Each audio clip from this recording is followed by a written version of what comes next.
Hello, I'm Perkinji. I'm an introvert and introductions are awkward.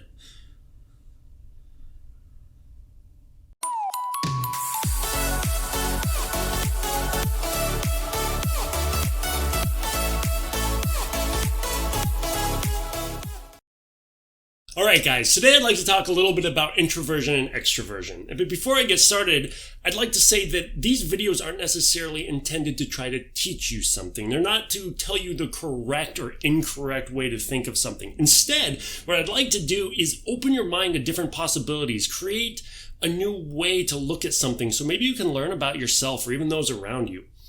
So when I mentioned introversion and extroversion, you probably started doing something in your head. First, you probably put yourself on one side or the other. Then you likely started putting some of your friends and family in these two categories.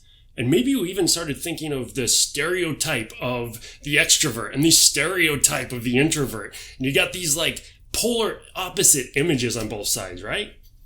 I'd like to get rid of all of this and kind of start from the beginning and create a new way to think of it. First, what is introversion and extroversion? I like to think of our bodies as having a whole bunch of batteries in them for different things. We have a battery in our stomach. When we get hungry, the battery's drained way down. We need to recharge this battery, right? So we eat some food, charge it. Good, right? We have another one in our head. We're out doing stuff all day, we're awake, and we start draining that sleep battery. We go to sleep at night, charge. Next day we're good to go again. We have another battery in our head that's our social battery. This one is a little more complicated, and I think everybody's battery drains and recharges in different ways. And I think that's where the introvert versus extrovert side of things come in. Okay, so now that we understand that, you kind of figured out that somebody that's an extreme extrovert, they charge their battery by social situations, by gatherings, by being around people, by interacting, right? As they're doing all of this, they're, at a party or a social event, they're charging their battery up. They go home, they're alone, they're doing whatever.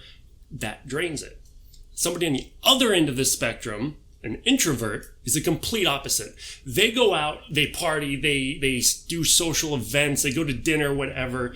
That drains their battery. Drain. They have to go home and watch TV or read a book or whatever. And this charge, right? So that's pretty simple and straightforward, right? We got introverts, we got extroverts, battery charging. Simple. Let's throw a wrench into it and make things a little more complicated. Rather than this black-white introvert-extrovert, it's more of a spectrum. On one side we have the introverts, on the other side we have extroverts. And everybody falls somewhere on this line. And no two people are in the same spot. It's all a little bit different. I, for example, think I'm right over here, which might surprise some of you. And it definitely surprises a lot of my friends and family when I tell them I'm very introverted. Because they say, you're so good at social situations. If you've watched my Twitch streams, I'm very good at talking to large groups of people for an extended period of time. Even these videos, I don't script anything. This is just me blabbing. So I think that I have a decent sense of social interaction. The only difference with these videos is when I say something really stupid, I can just edit it out. Unlike when I'm live streaming. Word penis is funny. So there are these huge misconceptions out there about introverted people being very socially awkward or not knowing how to behave in social situations, which isn't always the case. Me being very introverted, I still love social situations. I enjoy it. I'm good at it. It's just very draining for me. It drains my batteries. So what are you supposed to take away from all this? We have all tried to live our lives on a completely empty social battery before, and it sucks. It sucks so bad. Have you ever been at home alone for too long and you start to feel a little depressed? Or maybe even you're out with friends and you start to have a really short fuse and snipping at people or even making up an excuse to go home, like you gotta go walk your dog or feed your fish or walk your fish.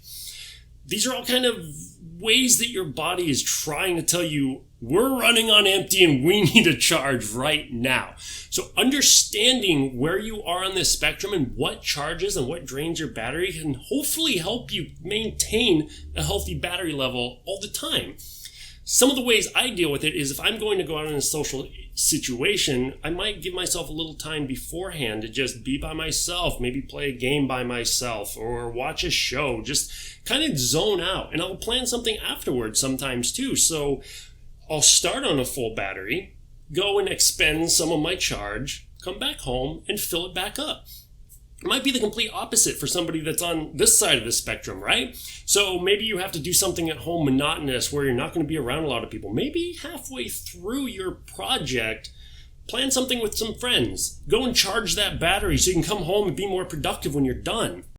Alright guys, that is it for this week. I do hope that you're taking something useful away from these videos. We do have a lot more planned for the coming week, so make sure you hit that subscribe button and stay tuned for more. Not all my videos are going to be me just talking at you. We have a lot more exciting stuff planned, so stay tuned. And until next time, remember, it's still Dumby's fault.